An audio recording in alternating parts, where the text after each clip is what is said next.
Unilever Indonesia masih terus berjuang untuk keluar dari tekanan, terutama dari tekanan boikot yang terjadi terhadap produk-produk Unilever. Dan tentu ini sangat berdampak pada pergerakan harga sahamnya. Tuliskan pandangan Anda, tanggapan Anda, dan juga apa yang Anda pahami tentang Unilever Indonesia ini di kolom komentar untuk jadi bahan pembahasan bagi kita bersama, terlebih khusus bagi Anda yang suka dengan saham Unilever ini. Salam IHSG, investor harus selalu gembira. Sobat investor, tentunya banyak investor yang suka dengan saham Unilever karena bertolak dari produk-produk Unilever yang boleh dikatakan cukup dikenal oleh masyarakat atau sangat familiar di masyarakat yang ada. Namun tentu kinerja dari Unilever ini salah satu tertahan peningkatannya karena terjadinya boikot terhadap produk-produk Unilever beberapa waktu yang lalu. Sekalipun sudah ada berbagai usaha yang dilakukan oleh pihak manajemen dalam hal ini. Contoh kita lihat ya dalam finansialnya, kita melihat dari arus kas di sini. Kalau kita memperhatikan dari pendanaan dan juga investasinya, kuarter ya, kita akan coba lihat kuarter per kuarternya. Ini termasuk masih cukup besar ya, dia berinvestasi dan juga pendanaan. Dan salah satu yang terbesar di sini adalah pendanaan berkaitan dengan iklan, yang diharapkan dengan adanya iklan-iklan dan juga adanya event-event dan juga kegiatan-kegiatan yang lebih mendekat ke masyarakat, berharap image dari Unilever ini di Indonesia akan membaik. Namun tentu akibat dari boikot itu pemulihannya berjalan memang agak lambat, sekalipun dari segi pendanaan dari iklan dan juga kegiatan-kegiatan yang lain untuk membuat Unilever ini kembali dipercaya, yaitu banyak sekali dana yang dikucurkan di sana, mengalami peningkatan dibandingkan dengan tahun-tahun sebelumnya. Namun ya tentu pemulihan ini masih cukup sulit ya. Mungkin masih butuh waktu yang lebih panjang lagi untuk Unilever boleh secara kinerjanya kembali membaik. Dari pergerakan harga sahamnya bisa Anda lihat di sini untuk year to date-nya, dia masih turun 23%. Kemarin di kisaran bulan April ya, memasuki akhir-akhir dari pertengahan bulan April sampai dengan akhir bulan April dia ada di bottomnya ini, kemudian dia mulai reboundnya juga cukup tinggi ya, dari 2.330 bisa mencapai 3.280. Ini artinya dia meningkat di kisaran 3-40% ya, dia rebound kemarin. Namun bisa Anda lihat di sini, kemudian memasuki di bulan Mei ini dia mulai mengalami penurunan ya.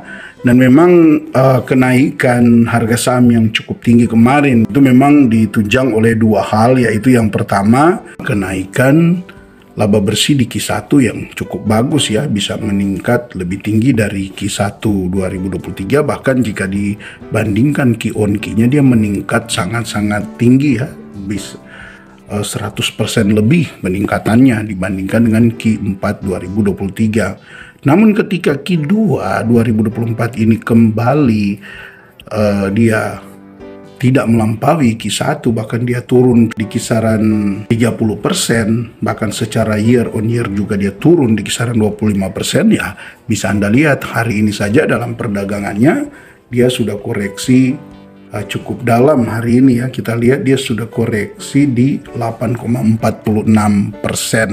Nah ini bisa kembali dia menyentuh di bottomnya ini, akan lebih dalam lagi dia jatuh ini jika respon market akan terus negatif di Unilever ini. Maka sebaiknya Anda wait and see dulu mungkin untuk di saham ini.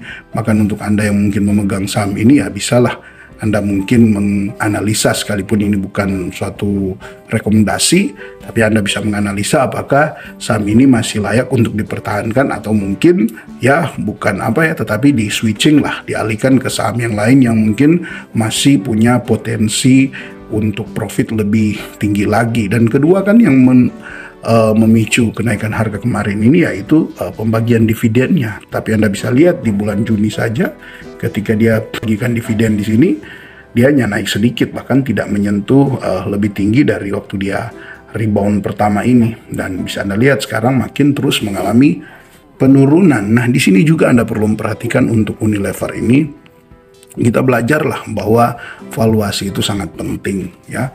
Dengan valuasi yang sangat-sangat premium yang dimiliki Unilever saat ini, ya tentu kan biasa kita mencari PE ratio ya maksimal lah 15. Ini untuk annualize-nya dia sudah ada di 19, bahkan untuk TTM-nya ada di 21. Untuk price to book value-nya kita kalau boleh ya 1,5, bahkan di bawah dari itu.